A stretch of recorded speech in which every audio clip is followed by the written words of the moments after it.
Hello everyone, আমি এখন বর্তমানে হাঙ্গেরিতে আছি। তো আমার বাসা থেকে হাঙ্গেরি পর্যন্ত যে জার্নিটা আছে সেটা আমি আপনাদের সাথে শেয়ার করব। আশা করি আপনারা সাথে থাকবেন, পুরো ভিডিওটাই দেখবেন। এটা হলো 25 তারিখের জার্নি ছিল গতকাল। তো আমি মেবি এটা আপলোড করব কিছুদিন পর, এখানকার সব কাজ শেষ করে সব কিছু কমপ্লিট করার পর হয়তো আপলোড করব। আমার এখনও সিমও নেওয়া হয়নি, জাস্ট একটু আগে ঘুম থেকে উঠছি, উঠে আর কি এখন যাব যেখানে যাওয়ার গিয়ে পরে 10টার দিকে হয়তো সব খুলবে, তখন আমি সিম কিনবো। তো 10টার আগে ওগুলো খোলে না, যেখান থেকে সিম কেনা হয় আর কি। তো দেখতে থাকুন কিভাবে কি প্রসেস হয়েছে, কতটুকু থেকে কিভাবে কোথায় গিয়েছি, সব কিছুই আমি তুলে ধরার ট্রাই করছি।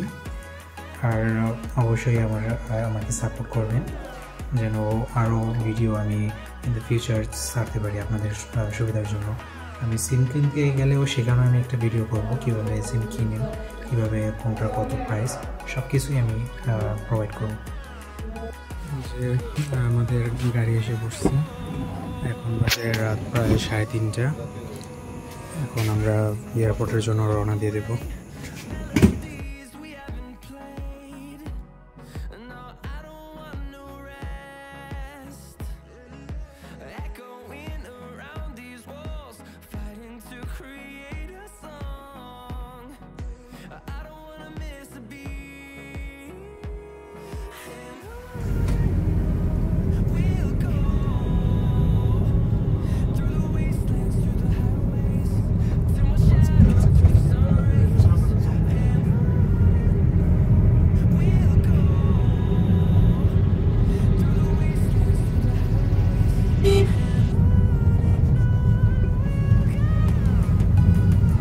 তো এই যে আমরা এয়ারপোর্টে চলে আসছি, এখন আমরা কিছুক্ষণ পর ভিতরে চলে যাব। গেট নাম্বার হয়তো 5 বা 4 দিয়ে ঢুকে যাব। দোয়া করবেন, বাকিটা ভিডিও ভিতরে গিয়ে করব। এই যে আমরা এয়ারপোর্টের ভিতরে আছি, আমাদের মাল আমরা ইমিগ্রেশনে এদিক দিয়ে ঢুকবো। এখানে ইমিগ্রেশন চলতেছে, ইমিগ্রেশনের লাইন এটা, ইমিগ্রেশন গেট 1 এটা। এই যে এখানেও লেখা আছে ইমিগ্রেশন গেট 1। তো আমরা এটা দিয়ে আর কি ঢুকবো ভিতরে ইমিগ্রেশনের জন্য। তো ইমিগ্রেশনের পরে আপনাদের সাথে দেখা হচ্ছে। আশা করি আপনারা বিরক্ত হবেন না, থাকবেন। আল্লাহ হাফেজ। যে এখন আমরা চেকিংয়ে যাচ্ছি, এখানে সবাই যার যার মালামাল রেখে নিচ্ছে।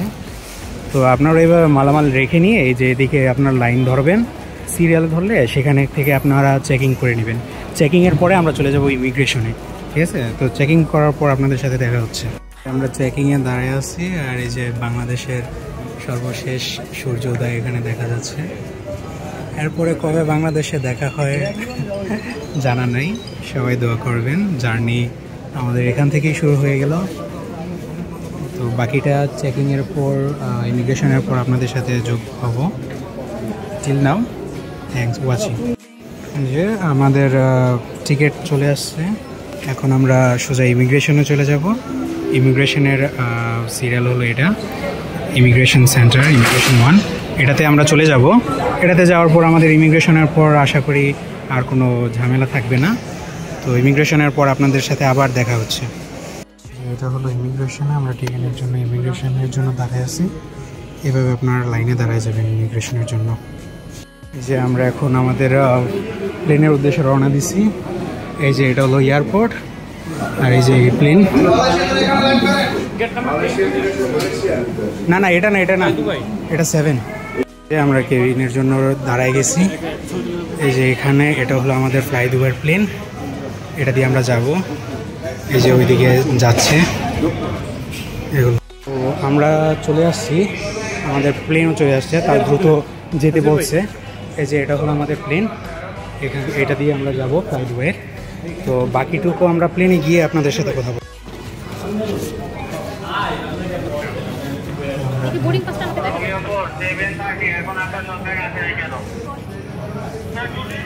এটা আমাদের রানওয়ে, এখান দিয়ে আমরা প্লেনে ঢুকতেছি, প্লেনে ঢুকে যাব। সব কিছু কমপ্লিট এখানে। সো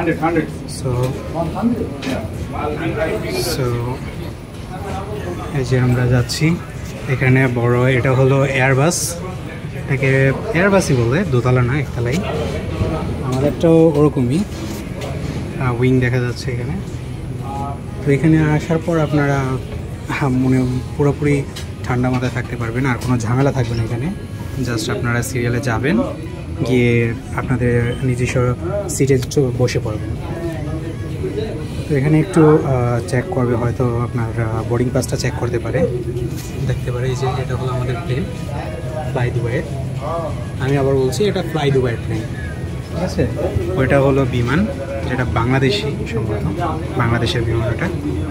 আর ওই যে ইয়েস বাংলা যাচ্ছে ওটাও বাংলাদেশি। এখানে দুইটা বাংলাদেশি বিমান দেখা যাচ্ছে, আর আমাদেরটা হলো ফ্লাই দুবাই। তো বাকিটা আমরা সিটে গিয়ে দেখবো কী হাল। যে এটা হলো আমাদের প্লেনের ডোর, এটা দিয়ে আমরা এন্ট্রি করব। এই যে আউটসাইড, যেটা বাংলাদেশ বিমান দেখা যাচ্ছে, বাংলাদেশ এয়ারলাইন্স। আর এটা হলো ফ্লাই দুবাই গেট, এটা দিয়ে আমরা কিছুক্ষণ পর ঢুকে যাবো আর কি আমাদের বিমানে। আমরা এখান দিয়ে ঢুকে যাচ্ছি, সেখানে এয়ার হোস্টেস আছে, ইনি আমাদের ডেজিগনেশন সিটে নিয়ে যাবে।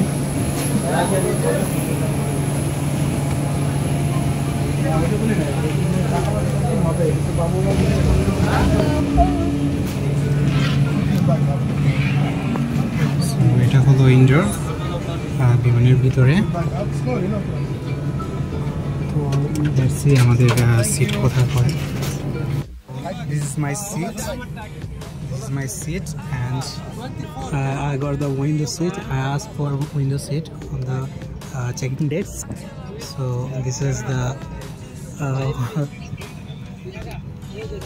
so সামনেরটা হলো আপনার বাংলা এয়ারলাইন্স, বাংলাদেশের বিমান। উইন্ডো সিট পাইছি, আমার ভাগ্য হলো। আমি মানে চেকিং ডেস্কে বলে দিছি যে একটা উইন্ডো সিট দিলে ভালো হয়। তো এটা স্ক্রিন, এটা হলো ফ্লাই দুবাই FZ502, এটা হলো FZ502। তো এখানে আমি দেখাবো এটেক্সে কি আছে। এখানে আপনি বিমানেটি দিলে ফ্লাইটের ডিটেলস দেখতে পারবেন, যেখানে আপনার ফ্লাই দুবাইয়ের বিমানের কোথাও ডেস্টিনেশন থাকে। এখান থেকে আপনি ট্র্যাক করতে পারবেন আর কি, আপনার বিমানটা কোন দিক দিয়ে যাচ্ছে, কোন দেশ দিয়ে যাচ্ছে, এগুলো আর কি এখান থেকে দেখা যায়। এখানে কিলোমিটার দেখা যায়, কতটুকু উচ্চতায় যাচ্ছে সেগুলো দেখা যায়। জুম করে এভাবে পুরো পৃথিবীটাই ঘুরন যাবে। তো আমাদের দুবাই, দেন আমরা হাঙ্গরিতে চলে যাব। এদিকেই আছে কোথায় জানি, জুম করলে পাওয়া যাবে। তো দেখায় আরও কী কী আছে এখানে। আপনার তাপমাত্রা থেকে শুরু করে স্পিড পর্যন্ত আর কতটুকু টাইম লাগবে সেটাও দেখা যাবে। তো এই পেটের আরও কিছু অপশন আছে। আমাদের পাশেই একটা আছে ইন্ডিগো বিমান, সেটা ইন্ডিয়ান এরোপ্লেন। তো দেখতে দেখতে আর কি বলবো, আমাদেরটা ফ্লাই দুবাই ছিল যেমনটা বললাম। তো উইন্ডো সিট পাইছি, ভালোই লাগে। এখানে কিন্তু ক্রেডিট কার্ড, আর এখানে অনেকগুলো গেম আছে যেগুলো অবভিয়াসলি সব লক। আপনি টাকা না পে করলে আপনি কিছুই দেখতে পারবেন না, বিমানে কিছুই ফ্রি না। কয়েকটা কার্টুন আছে যেগুলো ফ্রি ছিল, বাদ বাকি যতগুলো মানে আমি দেখছি সবগুলোই দেখলাম যে এগুলো লক করা। মিউজিকও অনেকগুলো লক করা ছিল যেগুলো শোনার ইচ্ছা। তাছাড়া কোরআন তেলাওয়াত আছে, এগুলো শোনা যায়। তারপরে মানে মিউজিকগুলো ফ্রিতেই ছিল, বাট আপনি যখন অ্যাকশন মুভির দিকে যাবেন সেখানে গিয়ে দেখবেন যে সব কিছুই লক করা, সেটা আরবিক মুভি হোক বা অ্যাকশন মুভি হোক, কমেডিয়ান হোক, সবগুলো লক করা। আমি লিটারালি সবগুলো চেক করছি, একটার মধ্যেও কোনো ফ্রিতে দেখার কোনো অপশন পাইনি। এখানে দেখতে বলছে যে প্যাকেজ কিনতে বলছে, আর প্যাকেজটা কিনে এটা দিয়ে আমি আমার কোমরের ব্যাগ ঝুলে রাখছি এই জায়গায়। তো আরও কি আছে, আমাদের প্লেন পিছিয়ে নেওয়া শুরু করেছে এই মুহূর্তে। তখনই একটু এক্সাইটিং লাগছিল যে এটা বাংলাদেশের আসমান দেখা, এইটাই মনে হয় শেষ দেখা। তারপরও মনের ভার মনে রেখে আমি আমাদের বিমানের সাথে আমরা চলা শুরু করলাম। তারপর আগে কি হচ্ছে সেগুলো দেখাবই, আপনারা ভিডিওটা এনজয় করেন। আর সাথে সাথে আপনাদের যে ফ্রেন্ড সার্কেলগুলো যারা যাওয়ার প্ল্যানে আছে বা যেতে চায় তাদেরকে ভিডিওটা শেয়ার করে দেবেন, তাদের জন্য হেল্পফুল হবে। এখানে আরও কিছু আছে, সম্ভবত 2টা পার্ট করব, একটা পার্ট আগে ছাড়বো আর একটা পার্ট পরে ছাড়বো। 2টাই পার্ট ছাড়া হবে কারণ এটা অনেক বড় ভিডিও হবে। তো আমরা রানওয়েতে চলে আসছি, বিমান এখনই টেক অফ করবে। আর রানওয়ে আরেকটা সামনে আছে, সেখানে গিয়ে আর কি টেক অফ করবে। এই যে রানওয়ে শুরু হয় এখান থেকে, এয়ারপোর্ট থেকে আর কি প্লেন কাট নেওয়া শুরু করবে আর কি। আরেকটা রানওয়ে যাবে, সেখানে গিয়ে তারপর মেন রানওয়েতে আর কি থাকবে। যে এটা এই যে সামনে দেখছেন, এটা হলো মেন রানওয়ে। তো বিমানটাও সেখানে গিয়ে সোজা রানওয়েতে দৌড় লাগাবে। তো আমি যেমনটা বললাম যে আমি 2টা পার্ট করব এখানে। ভিডিওটা অনেক বড় হবে কারণ আমি এখানে ট্রাই করছি যে যত কিছু আছে সব কিছু তুলে দেওয়ার জন্য, যাতে কারো কোনো সমস্যা না হয় বা কোনো সমস্যা আপনারা ফেস না করেন, সবগুলোই আমি দেওয়ার ট্রাই করছি। তো ভিডিওটা লং হলেও বা 2টা পার্ট হলেও আপনারা ট্রাই করবেন দোনোটা পার্ট দেখতে। এই যে আমাদের বিমান এখন রানওয়েতে আছে, ফুললি রানওয়েতে আছে, এখন আকাশে চলে যাবে বিমানটা। তো সাথে থাকবেন, আমি এনজয় করেন, আমি আছি। বাকিগুলো আপনাকে আস্তে আস্তে সব কিছু বুঝিয়ে দেব, বিমানে কি আছে, কি করা লাগে।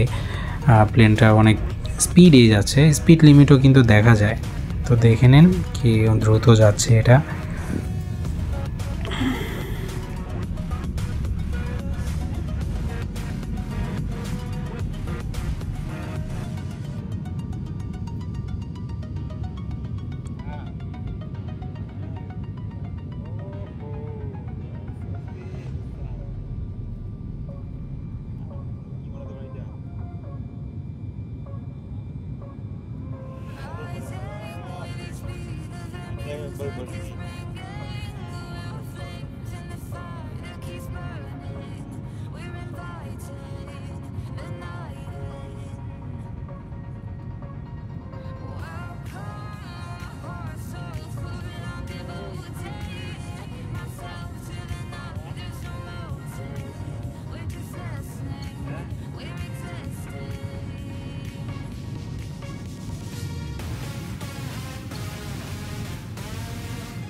তো যেমনটা বললাম যে এই স্ক্রিনের মধ্যে আপনার দেখা যায় কখনো বিমান কোন দিক দিয়ে যাচ্ছে, সব কিছুই আর কি দেখা যায় এখানের মধ্যে। যেমনটা এখানে দেখা যাচ্ছে যে আমাদের দেখাচ্ছে যে আমরা ঢাকা ছেড়ে কলকাতার দিকে যাচ্ছি, কলকাতার এখানে গিয়ে একটা মোড় নিব আর কি। তো সব কিছুই দেখা যায়। আর নিচে দেখতেই পারছেন ডেস্টিনেশন, ডিরেকশন কত কিলোমিটার কত মাইল কি আছে সব নিচে লিখে দেয়।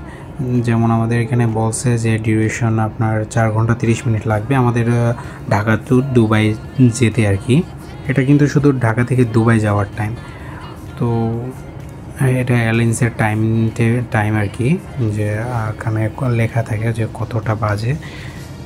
সবারই ইন্টারন্যাশনাল একটা টাইম আছে, প্লেনের মধ্যেও সেটা টাইম। এটা এমন হতে পারে লোকাল টাইমও দেখায় যে কটা বাজে, কারণ ওইখানে কিন্তু দুবাই টাইম দেখাচ্ছিল যে 11টা বাজে, আর বাংলাদেশে তখন 8টা বাজতেছিল।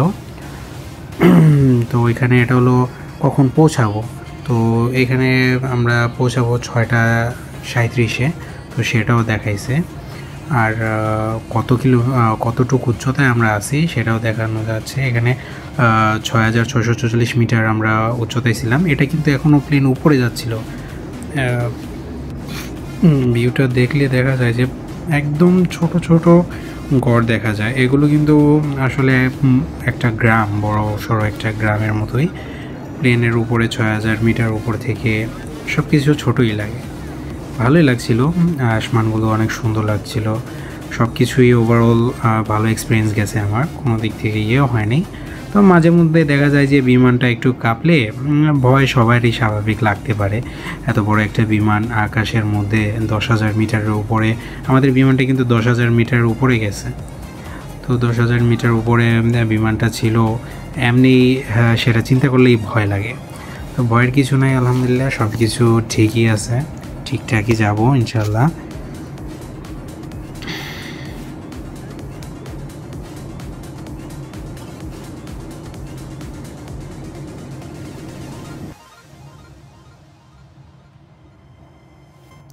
তো দেখছেন এইভাবে বিমানটা কাট মারে, মানে লিটারেলি আরও ব্যান করছে বিমানটা, লাইক 45 to 50-60 অ্যাঙ্গেলে বিমানটা রোটেট করছে।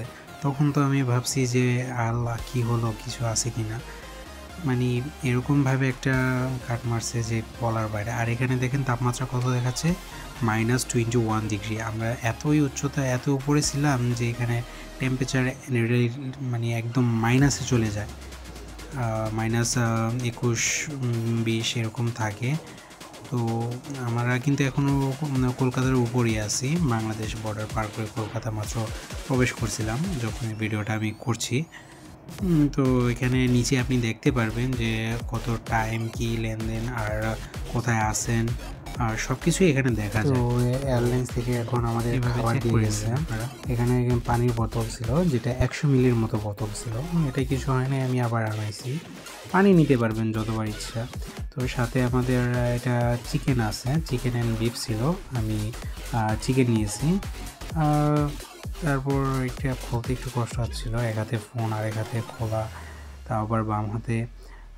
তারপরেও কষ্ট করে খুলে আপনাদের দেখানোর ইচ্ছা ছিল, তাই আমি ফোনটা রেখে খুললাম। তো খুলে দেখালাম যে এতটুকুই আর কি, ডিম দিছে আর কিছু ভেজিটেবল আর কি। আমি বুঝলাম না এটা চিকেন কিভাবে হয়।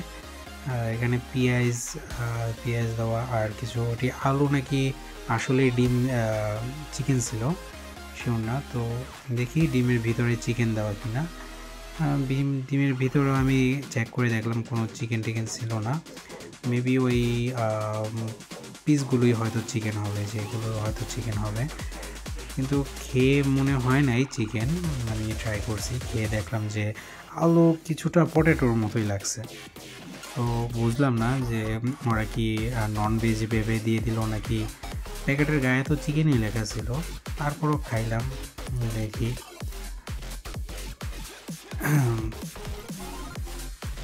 তো মোটামুটি ভালোই লাগছে খাবারগুলো। ভিতরে ডিমের ভিতরে একটু চিকেন দিছে আর কি, সেটাই, আর বেশি না। আর বোতলটা আমি কোনা দিয়ে একটু কেটে নিয়েছি, পুরোটা কাটলে কী হয়, পানি খেতেও সমস্যা হয় আর পানি পড়ে যাওয়ার আছে ইয়া থাকে আর কি। তো খাবার দাবার শেষ আর সব কিছু কমপ্লিট, আমরা মোটামুটি ভালোই আছি, 10,000 মিটারের উপরে আছি।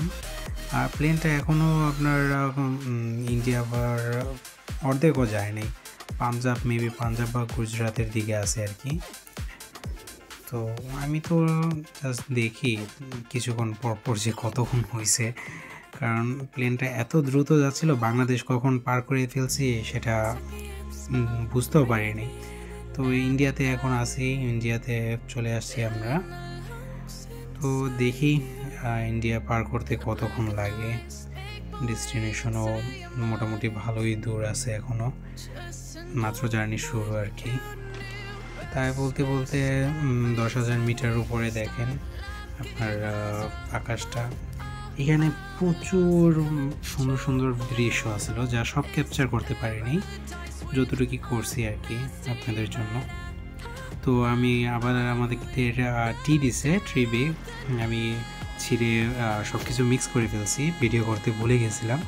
তাই এখানে দেখাই দিলাম যে চিনি দেয়, তাওয়াল দেয়, এক্সট্রা ড্র দেয়, আর এইভাবে আপনাদের কাপ দেবে।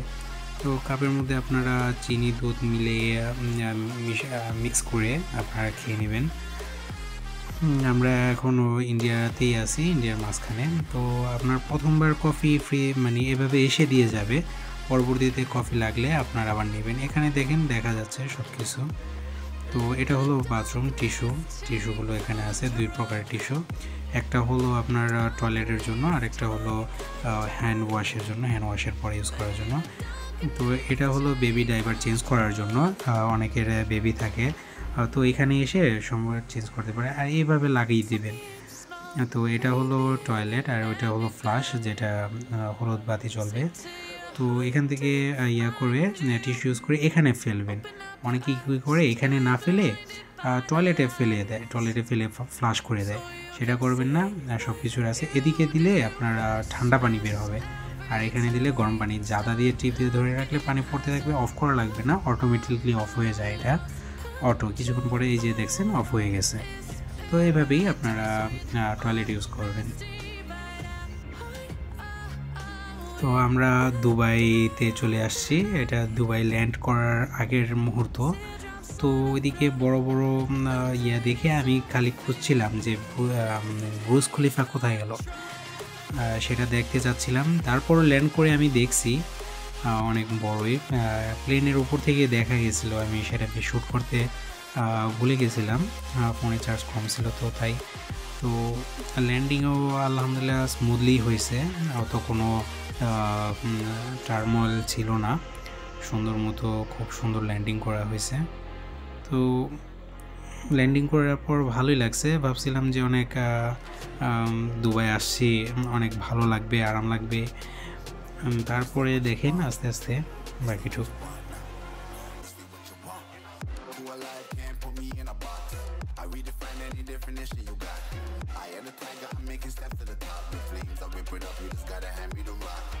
Take a seat, you cannot stand it. All I know, the flow harder than a Scotch bonnet. Don't try studying me, you cannot manage. This ain't what you want, bitch, I'm a fucking phenomenon.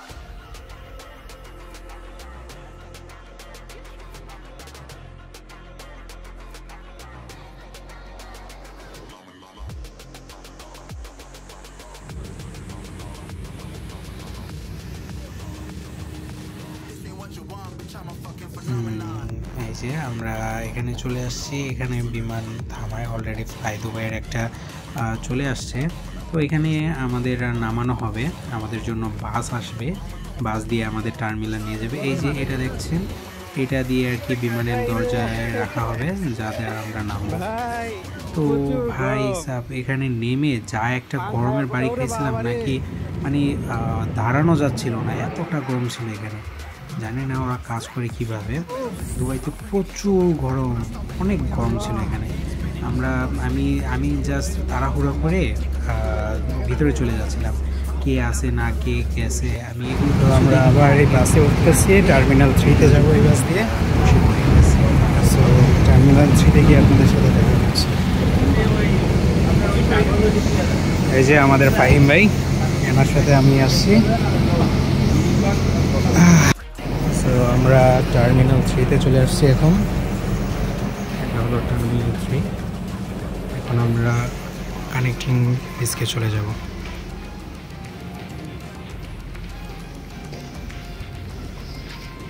তো এখানে এসে আমরা এই যে লাল চিহ্নটা আছে এটার দিকে ফলো করবো আমাদের কানেকশন ফ্লাইট।